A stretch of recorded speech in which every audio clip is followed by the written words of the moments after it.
Welcome to our channel. Today we how to scale data visualization with Power BI easy tutorial step by step clearly.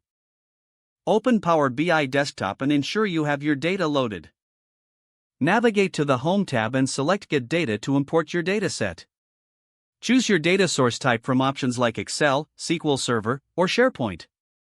Once your data is loaded, head over to the Reports view. To create a new visualization, select the type of chart you want from the Visualizations pane. Drag and drop the relevant fields from your data into the Values, Axis, Legend, or Tooltip areas. To enhance clarity, adjust the chart title by clicking on it and entering a descriptive name. Use the Format pane to customize colors, fonts, and other design elements for better visual appeal. To scale your data visualization, ensure you utilize filters effectively. Apply slicers to let users segment data based on specific criteria, enhancing interactivity. Consider using bookmarks to save specific views of your report for quick access. To optimize performance, limit the amount of data visualized at once. Utilize drill-through capabilities to allow users to explore detailed insights. Review your data relationships in the model view to ensure they are correctly set for accurate visualizations. Once satisfied, save your report and publish it to the Power BI service for sharing. Regularly check for updates to Power BI to utilize the latest features and enhancements. Encourage team collaboration through shared datasets and reports to enhance data-driven decision-making. If the page does not load, refresh the browser or try again in a private or incognito window.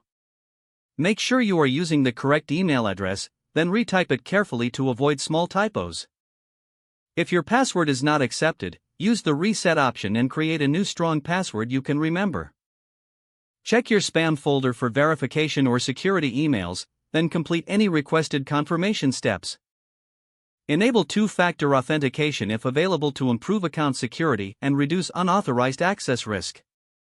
After signing in, review your profile details so your contact information and settings are accurate and current. If you see an error message, note it down and try again after restarting your device and internet connection. Log out when you finish, especially on shared devices, to keep your account and payment information secure. If the page does not load, refresh the browser or try again in a private or incognito window. Make sure you are using the correct email address, then retype it carefully to avoid small typos. If your password is not accepted, use the reset option and create a new strong password you can remember. Don't forget to like this video and subscribe to our channel for more step-by-step tech guides.